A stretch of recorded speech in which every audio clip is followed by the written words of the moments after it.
Swiss बँकेतील भारतीयांचा पैसा घटला।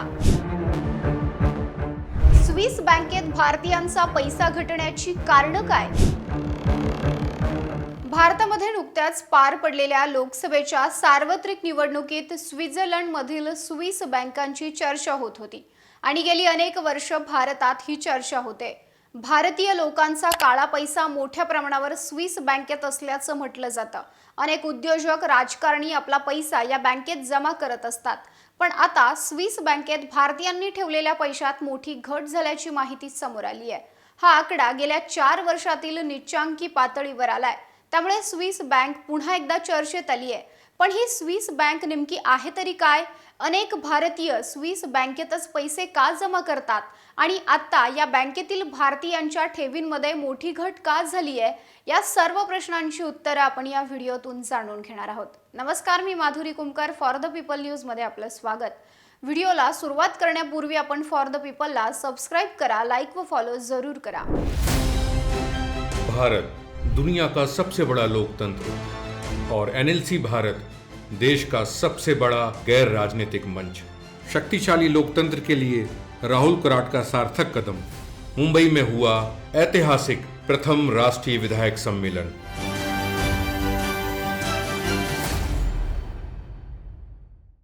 सगळ्यात आधी जाणून घेऊयात ही स्विस बँक नेमकी आहे तरी काय?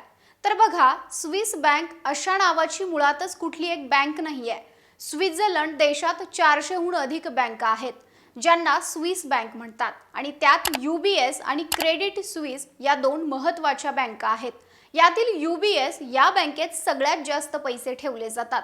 ती सगळ्यात जास्त फेमस आहे आणि याच बँकेला जगभरात स्विस बँक म्हणून ओळखलं जातं। दुसरा प्रश्न जो भारतामध्ये सातत्याने विचारला जातो तो म्हणजे अनेक भारतीय स्विस बँकेतच पैसे का जमा करतात? तर स्वित्झर्लंड मधल्या बँका आपल्या ग्राहकांची आणि त्यांनी जमा केलेल्या पैशाची माहिती अत्यंत गोपनीय ठेवतात, ज्यामुळे लोक त्यांना पहिली पसंती देतात। म्हणूनच जेम्स बॉन्ड किंवा हॉलिवूड मधल्या चित्रपटांमध्ये स्विस बँक आणि त्यांचे कर्मचारी गुप्तपणे वावरताना दिसतात। ते काळा सूट आणि ब्रीफ केस मध्ये लपवलेल्या कम्प्युटर डिव्हाइस मार्फत सगळं काम करताना दाखवलं जातं। स्विस बँका या इतर बँकांप्रमाणेच काम करतात, पण त्यांच्याबरोबर जोडली गेलेली गोपनीयताच त्यांना खास बँक बनवते। विशेष बाब म्हणजे गेल्या 300 वर्षांहून अधिक काळ या बँका हे सिक्रेट राखून आहेत। 1713 मध्ये ग्रेट काउन्सिल ऑफ जिनिव्हानं बनवलेल्या नियमांनुसार या बँकांना आपल्या ग्राहकांची माहिती घेण्यास सांगितलं गेलं होतं। या नियमानुसार ग्राहकांची ही माहिती सिटी काउन्सिल व्यतिरिक्त इतर कोणासही देता येत नाही। स्वित्झर्लंड मधला एखादा बँकर आपल्या ग्राहकाशी निगडीत माहिती इतर कोणास देत असेल तर तो गुन्हा आहे। गोपनीयतेचे हे कडक नियम स्वित्झर्लंडला काळं धन सुरक्षित ठेवण्याचं ठिकाण बनवतात। आता या बँकेत खातं कसं उघडलं जातं हेही आपण जाणून घेऊ। 18 वर्षांहून अधिक वय असलेली कोणतीही व्यक्ती स्विस बँकेत खातं उघडू शकते। पण खातं उघडू पाहणारी व्यक्ती एका विशिष्ट राजकीय हेतूनं किंवा बेकायदेशीररित्या बँकेत पैसे जमा करू पाहत असेल तर अशांचा अर्ज बँक रद्द करू शकते। एखाद्या खातेदाराला जर आपली माहिती पूर्णतः गोपनीय ठेवायची असेल तर तशीही सोय आहे। अशी खाती केवळ नंबरने उघडली जातात, म्हणजे अशा खात्याला खातेदाराचं नावही नसतं, फक्त एक नंबर दिला जातो आणि त्यावरूनच ते ऑपरेट होतं। या खात्यासंदर्भात बँकेतल्या बड्या अधिकाऱ्यांनाच माहिती असते।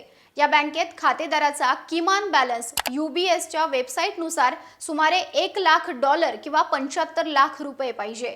खात्यावर $300 किंवा सुमारे 22,000 रुपये मेंटेनन्स चार्जेस म्हणजेच देखभाल शुल्क देखील आकारले जातं। म्हणजे खातं सुरू ठेवण्यासाठी $300 भरावे लागतात। आता या बँकेतील भारतीयांच्या ठेवींमध्ये मोठी घट का झाली आहे? तर स्विस बँकांमधील भारतीयांचा पैसा 70% घटला आहे। तो आता अवघा 9,771 कोटी रुपये इतकाच आहे।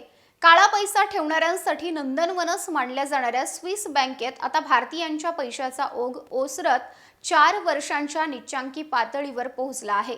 ताजी आकडेवारी जरी तिथल्या काळ्या पैशाचा अचूक अंदाज देणारी नसली तरी सरलेल्या 2023 वर्षात स्विस बँकांतील पैशात 70% घट होऊन तो 1 अब्ज स्विस फ्रँक पर्यंत म्हणजे 9,771 कोटी रुपये इतका खाली आलेला आहे, असं तिथल्या मध्यवर्ती बँक म्हणजेच स्विस नॅशनल बँकेने नुकतंच जाहीर केलंय। स्विस बँकांमधील इतर देशांच्या निधीच्या क्रमवारीत भारत 67व्या स्थानी आहे.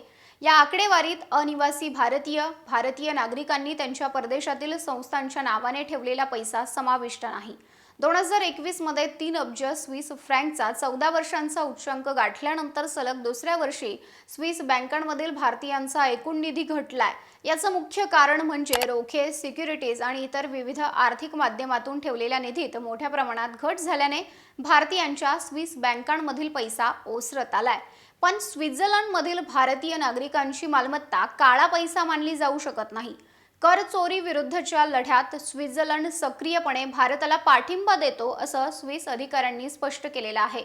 स्विस नॅशनल बँकेच्या अहवालातील माहितीनुसार 2006 मध्ये भारतीयांची स्विस बँकेतील एकूण रक्कम ही 6 अब्ज स्विस फ्रँक इतकी विक्रमी उच्चांकी होती. यानंतर 2011, 2013, 2017, 2020 आणि 2021 या वर्षांमध्ये रक्कम वाढली होती. पण आता सलग दुसऱ्या वर्षी स्विस बँकेतील रकमेत घसरण झाली आहे. स्विस बँकांमधील भारतीय ग्राहकांच्या निधीतील घट हे मुख्यत्वे रोखे आणि इतर विविध वित्तीय साधनांमध्ये असलेल्या निधीमध्ये घट झाल्यामुळे होत असल्याचं स्पष्ट करण्यात आलंय. तुम्हाला स्विस बँकेविषयीची ही माहिती कशी वाटली ते आम्हाला कमेंटमध्ये कळवा. व्हिडिओ आवडल्यास लाईक करा आणि अशाच नवनवीन व्हिडिओसाठी फॉर द पीपल न्यूजला सबस्क्राईब करायला विसरू नका.